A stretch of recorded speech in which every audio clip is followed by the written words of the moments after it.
Muling nagkaroon ng kilig ang mga tagahanga nang makita si Paolo Avellino na dumalo sa sikat na noontime show na It's Showtime upang personal na makipagkita kay Kim Chiu. Agad na nagtrending ang ilan sa mga pictures kuha sa social media. Hindi naman ito ang unang pagkakataon na nagdulot ng kasiyahan sa publiko ang kanilang interaction.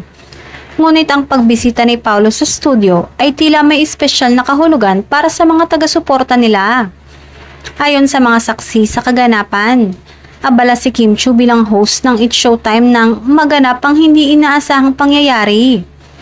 Ang mga staff ng programa ay nagulat nang makita na si Paolo Avellino ay nasa dressing room ni Kim na parang nag-aantay sa kanyang pag-alis mula sa entablado. Sinasabi ng mga nakakita na si Paolo ay nakatambay sa likuran habang nagiging abala si Kim sa kanyang hosting duties. Ang hindi inaasahang pagbisita ni Paolo ay hindi napigilan ang kanyang mga tagahanga na magwala sa kilig. Ang balitang ito ay mabilis na kumalat sa social media platforms na naging sanhi ng magkahalong kasiyahan at kuryosidad sa mga netizens. Nagbigay diin ng tunay na estado ng relasyon na meron sina Paolo at Kim sa kabila ng kanilang busy schedules at mga personal na buhay. Ang mga netizens ay hindi nakapagpigil sa pag-express ng kanilang mga opinyon at reaksyon tungkol sa nasabing pagbisita. Maraming mga post at komento na ang pagbisita ni Paolo ang tila binabakuran na ang aktres.